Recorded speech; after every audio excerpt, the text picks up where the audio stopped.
የተማርኩት ነገር እግዚአብሔር ቢዘገይም አይቀርም። እግዚአብሔር የረሳን ቢመስለንም አልቅሰን ደክሞን ሰልችቶን እግዚአብሔር ረስቶኛል ብለን ትተነው አማረነው ጨንቆን ጠቦን መግቢያ መውጫ ጠፍቶን ምናዋራው ምናማክረው ሰው አጥተን ቀኑም ሌሊቱም ጨለማ ሆኖብን በዙሪያችን ያለው ነገር ሁሉ እኛ ላይ ፊቱን ያዞረ እኛ ላይ የጨከነብን ሲመስለን ኑሮ ግራ ሲገባን ህይወት ግራ ሲገባን ሚያከብሩን ሰዎች ሲንቁን ሚወዱን ሲጠሉን ሚፈልጉን ሲርቁን ጭንቀት ሲከበን ፈጣሪ ፊት አልቅሰን አማረን ምንም የኔ ነገር በቃ ተዘግቷል ብለን ተስፋ ስንቆርጥ ማድረግ ያለብን አንድ ነገር ምን መሰላችሁ? የኛ ችግር የኛ ሀዘን የኛ ለቅሶ የኛ ማማረር የኛ ጨለማ እኛን የከበደን ሸክም እግዚአብሔር ፊት ትንሽ እንደሆነ ነው። ለእግዚአብሔር ቀላል እንደሆነ ነው። የዛኔ ለሱ እንተውለት።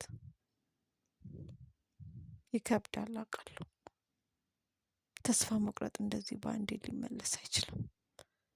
ግን አንድ ነገር ማሰብ ያለብን ከዛ ሌላ አማራጭ የለንም። ከዛ ሌላ ምንም አማራጭ የለንም። ማማረሩም ይቀጥላል፣ ተስፋ መቁረጡም ይቀጥላል። መጨረሻው ራስን ወደ ማጣት ነው የሚሆነው።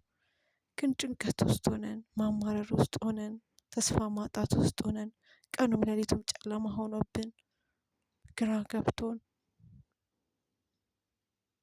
ሁሉም ነገር እኛ ላይ ድፍንፍን ጭልምልም ብሎብን እንደምንም ራሳችንን አበርትተን የኔ ችግር በአምላኬ ፊት ትንሽ ነው ማለት እንልመድ። ለኔ የከበደኝ ነገር ለሱ ቀላል ነው ማለት እንልመድ። በእግዚአብሔር ፊት የኛ ችግር ትንሽ ነው። ትንሽ እሱ ደግሞ አባት ነው። ለሱ አሳልፈን ስንሰጠው የልጆቹን ፍላጎት የሚያሟላ አባት። እንደምንም ራሳችንን ታግለን ጭንቀት ውስጥ ሆነን እያለቀስን እግዚአብሔር ይችላል እንበል። የኔ ችግር ለሱ ትንሽ ነው ይፈታልኛል። ይችን ማለት እንለማመድ። ያለን አማራጭ ይሄ ብቻ ነው። ሌላ አማራጭ የለም። ሌላ አማራጭ እጃችንን ነው ወደ ላይ የሚያስነሳን። ሌላ አማራጭ ራሳችንን ነው የሚያሳጣን።